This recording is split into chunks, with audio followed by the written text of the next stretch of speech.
Zero to god level, chapter 3129। नमस्कार, आप कहानी में खो जाएं उससे पहले चैनल को सब्सक्राइब करें और नोटिफिकेशन ऑन करें। धन्यवाद। यद्यपि महल के प्रवेश द्वार पर मायावी व्यवस्था प्रभावशाली थी, फिर भी जो लोग यहाँ दौड़कर आ सकते थे वे सम्राट स्तर के महाविशेषज्ञ थे। वे पहले ही स्वर्गीय दाव पर अपने रास्ते पर चल चुके थे। वे पहले ही एक अभूतपूर्व क्षेत्र में कदम रख चुके थे। इस मायावी सरणी से निपटना कठिन था, लेकिन यह उन्हें थोड़े समय के लिए ही रोक सकता था। इन सम्राट स्तर के विशेषज्ञों में दो नेता टाइगर सम्राट गेंग जिन और हेगमोन सम्राट गुई युआन थे। थोड़े ही समय में उनकी चोटें लगभग ठीक हो गईं। हालांकि उन्हें नहीं पता था कि गहरी चोटें होंगी या नहीं, उनकी युद्ध शक्ति आधे से अधिक ठीक हो गई थी। इसकी तुलना पहले से नहीं की जा सकती थी। सम्राट स्तर के विशेषज्ञों से निपटने में कठिनाई स्पष्ट थी। यदि कोई उन सभी को एक बार में नहीं मार सकता, तो उन्हें मारना लगभग असंभव होगा। ये जिवेन जैसे किसी व्यक्ति को देखना दुर्लभ था जो गोभी काटने जैसे सम्राट स्तर के विशेषज्ञों का वध कर सकता था। ये भी कहा जा सकता है कि केवल ये जिवेन ही ऐसा कर सकता था। वे दोनों थोड़े सतर्क थे। साथ ही उन्होंने ये जिवेन को दांत पीसते हुए देखा। वे उसके टुकड़े टुकड़े करने का इंतजार नहीं कर सकते थे। ये जिवेन ने देखा कि ये लोग पहले ही हॉल में कूद चुके थे। जाहिर है, इस हॉल में कुछ भी अच्छा नहीं बचा था। वह ज्यादा देर तक नहीं रुका। उसने एस्केप लाइट पर कदम रखा और सबके सामने गायब हो गया। सम्राट ली, जो ये जिवेन के पीछे आए थे, ने भी एस्केप लाइट पर कदम रखा और गायब हो गए। उन्होंने पहले ही जांच कर ली थी। इस हॉल में कुछ भी अच्छा नहीं था। अगर ऐसा होता तो ये जिवेन के हाथों में पड़ सकता था। पहले उन्हें हेगमोन सम्राट गुई युआन के शब्दों के बारे में भी कुछ संदेह था। अवश्य ही कुछ असाधारण बात होगी जो ये जिवेन के हाथ लगी। हालांकि ये जिवेन कोई सामान्य व्यक्ति नहीं थे। स्वर्गीय दाओ आइटम के लिए ये जिवेन के साथ दुश्मन बनना सार्थक नहीं था। ये जिवेन एक ऐसा अस्तित्व था जो टाइगर सम्राट गेंग जिन और हेगमोन सम्राट गुई युआन को पूरी तरह से दबा सकता था। यहाँ तक कि उसने सम्राट ली को लगभग मार ही डाला था। ऐसा व्यक्ति अत्यंत खतरनाक कहा जा सकता है। यदि यह आवश्यक नहीं था, तो सम्राट ली ऐसे अस्तित्व को ठेस नहीं पहुंचाना चाहते थे। बाकियों ने भी एक दूसरे की ओर देखा। जल्द ही वे भी तितर बितर हो गए और विभिन्न महलों की दुनिया की ओर उड़ गए। वे भी शक्तिशाली लोग थे। अपनी दिव्य इंद्रियों से उन्होंने जान लिया कि इस महल में कुछ भी अच्छा नहीं है। जल्द ही केवल शाश्वत दिव्य सम्राट टाइगर सम्राट गेंग जिन और हेगमोन सम्राट गुई युआन ही बचे थे। यहाँ तक कि जो लोग वे लाए थे वे स्वर्गीय दाव वस्तुओं के लिए लड़ने के लिए तितर बितर हो गए थे। हालांकि उन सम्राट स्तर के विशेषज्ञों ने अस्थायी रूप से उनकी आज्ञा का पालन किया, लेकिन ये केवल अस्थायी था। आखिरकार वे सम्राट स्तर के विशेषज्ञ थे। वे वास्तव में उनके अधीनस्थ बनने के इच्छुक कैसे हो सकते हैं? अगर हमने इस राक्षस से छुटकारा नहीं पाया, तो ये हम तीनों के लिए एक बड़ा खतरा होगा। टाइगर सम्राट गेंग जिन ने दांत पीस कर कहा। वह ये जिवेन के साथ लड़ने वाला पहला व्यक्ति था, इसलिए वह ये जिवेन की ताकत को सबसे अच्छी तरह जानता था। लेकिन जिस बात ने उसे सबसे ज्यादा चौंकाया वह ये जिवेन की ताकत नहीं थी, बल्कि ये जिवेन की आश्चर्यजनक प्रगति थी। उसे याद आया कि जब उसने पहली बार ये जिवेन को देखा था, तो वह केवल 5वें दायरे के शिखर पर था। हालांकि ये जिवेन उस समय शक्तिशाली थे, लेकिन उन्होंने उसे अपनी नजरों में नहीं डाला। गेंग मेटल टाइगर सम्राट की नजर में ये जिवेन को हराना बिल्कुल भी मुश्किल काम नहीं था। क्षेत्र विशेषज्ञ का क्षेत्र विशेषज्ञ स्तर। ये सम्राट ये क्षेत्र विशेषज्ञ स्तर के विशेषज्ञ पहले से मौजूद। किसके साथ? ये सम्राट स्तर के क्षेत्र के विशेषज्ञ क्षेत्र के विशेषज्ञ क्षेत्र के विशेषज्ञ स्तर के विशेषज्ञ हैं। और जब वह दोबारा प्रकट हुआ, तो वह पहले ही 6ठे स्तर को पार कर चुका था और उसके साथ कंधे से कंधा मिलाकर खड़ा हो सकता था। नहीं, वह उससे भी अधिक ताकतवर हो सकता है। सुधार की इतनी गति के बारे में सोचकर वह चौंके बिना नहीं रह सका। वह हल्के से अनुमान लगा सकता था कि ये जिवेन की साधना गति समय के टुकड़े से संबंधित थी।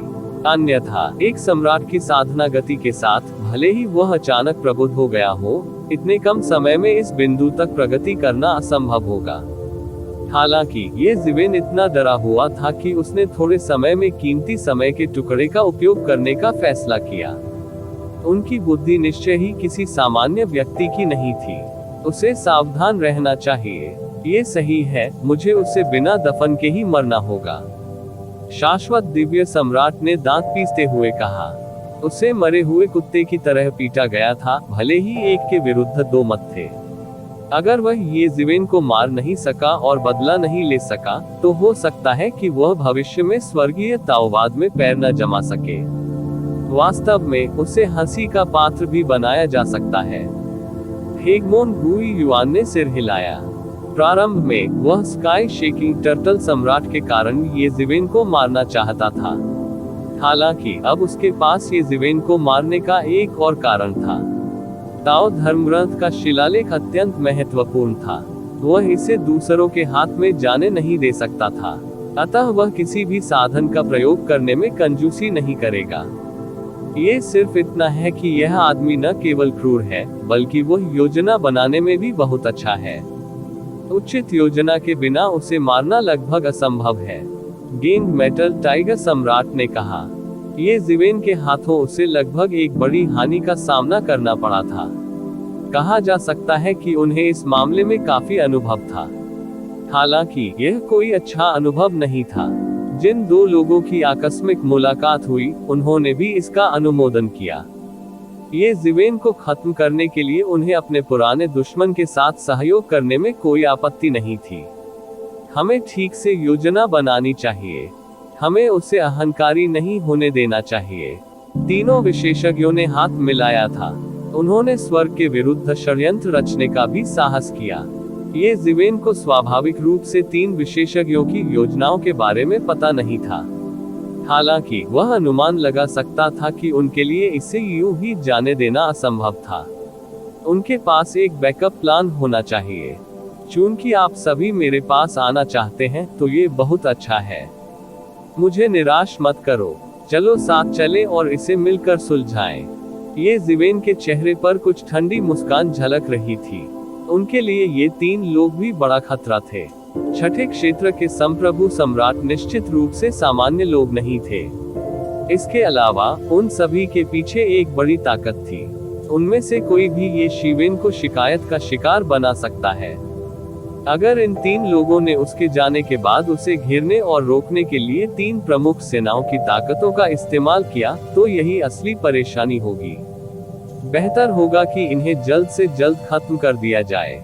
इसलिए हालांकि उन्हें तीन विशेषज्ञों की योजनाओं के बारे में पता नहीं था, लेकिन वास्तव में यह उनकी गणना के अंतर्गत था। अब वह तीन विशेषज्ञों के आने और एक साथ मरने का इंतजार कर रहा था। हा, चूंकि मैं स्वर्ग को भेदने जा रहा हूँ, मैं इसे और भी अधिक करूंगा। ये जीवेन ठंडे स्वर में मुस्कुराए। जैसे ही उसके विचार दूर हुए, ये जीवेन पहले ही इस हॉल का स्थान छोड़कर दूसरे स्थान में प्रवेश कर चुका था। हालांकि जैसे जैसे वह अधिक से अधिक महलों को तोड़ता गया, उसने पाया कि इन महलों के आंतरिक स्थान में लगभग कोई स्वर्गीय खजाना नहीं था। यह ऐसा था मानो उन्हें साफ कर दिया गया हो। ये सही नहीं है। पेन हेवनली पैलेस के वातावरण के साथ, चाहे वह आध्यात्मिक ऊर्जा हो या प्राकृतिक कानून, भले ही वह मूल रूप से खाली हो, कुछ स्वर्गीय खजाने स्वाभाविक रूप से लंबे समय के बाद पैदा होंगे। कोई स्वर्गीय कैसे नहीं हो सकता खजाना? बिल्कुल। ये जीवेन थोड़ा आश्चर्यचकित हुआ। स्वर्गीय खजाने स्वाभाविक रूप से हवा से पैदा नहीं हो सकते। उनके जन्म के लिए उपयुक्त वातावरण होना चाहिए। जाहिर है, पेन हेवनली पैलेस एक उपयुक्त वातावरण था। हालांकि समस्या ये थी कि उसे कोई अच्छा स्वर्गीय खजाना नहीं मिला।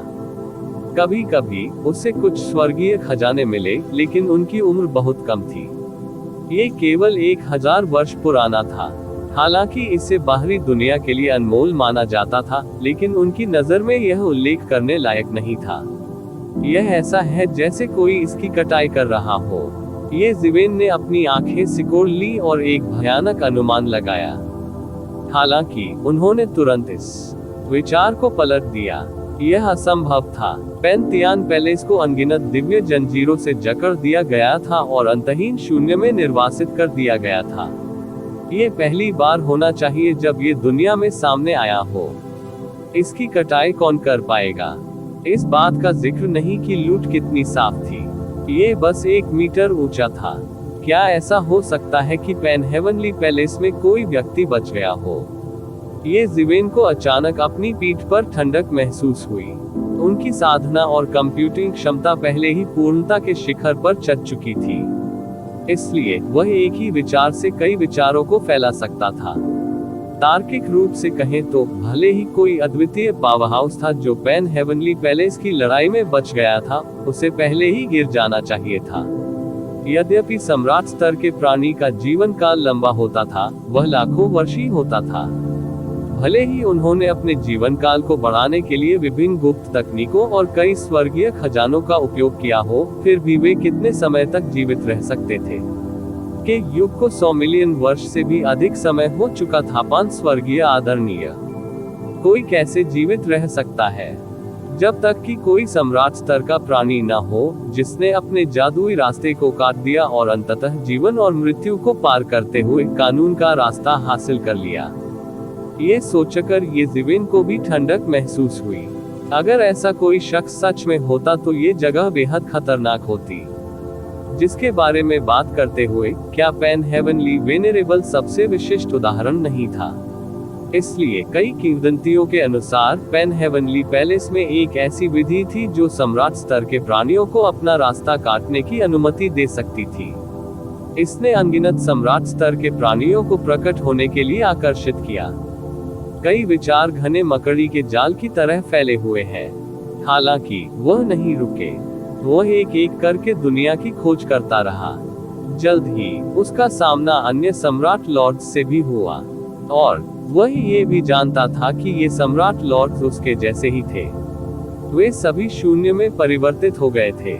जैसा कि उसने पहले अनुमान लगाया था, इस दुनिया में कई खजाने और स्वर्गीय खजाने पहले ही दूसरों द्वारा लूट लिए गए थे। 1 मीटर ऊंचे आकाश ने उन्हें ऐसा करने का मौका नहीं दिया था। जैसे जैसे वह गहराई में गया, उसकी मुलाकात अधिक से अधिक अन्य सम्राट लॉर्ड्स से हुई।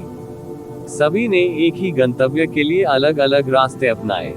धीरे धीरे वे महल के सबसे गहरे हिस्से पेनहेवनली पैलेस की ओर बढ़े। वास्तव में वह सच्चा पेनहेवनली पैलेस था।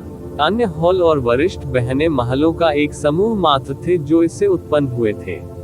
पेनहेवनली वेनरेबल के सबसे गौरवशाली काल के दौरान ये स्टॉर्मी सी क्षेत्र में लगभग सबसे ऊंचा पवित्र स्थान था। प्रतिदिन अनगिनत शक्तियां इसकी पूजा करने आती थीं। सभी की यात्रा का अंतिम उद्देश्य भी यही था। भले ही इतने सारे महलों में खजाने का नामो निशान न हो, फिर भी हर कोई इस तरह हार मानने को तैयार नहीं था। वह उनका अंतिम लक्ष्य और उनकी आखिरी उम्मीद थी। दाओवादी बूढ़ी, ऐसा लगता है कि तुम्हें भी कुछ हासिल नहीं हुआ। पेनहेवनली पैलेस के असली हॉल के प्रवेश द्वार पर सम्राट ली ने चेहरे पर मुस्कान के साथ ये ज़िवेन को देखा। ऐसा लग रहा था कि कुछ हासिल न होना उसके लिए कोई झटका नहीं है। प्रतिवेदन किसी भी खराब अनुवाद के बारे में हमें बताने के लिए टेक्स्ट का चयन करें और रिपोर्ट पर क्लिक करें। लेस देन पिछला सूचकांक, अगला ग्रेटर देन। इसी प्रकार के अपडेट्स लेते रहने के लिए हमारे चैनल ऑडियो बुक्स 108 को सब्सक्राइब करें और नोटिफिकेशन ऑन करें। धन्यवाद।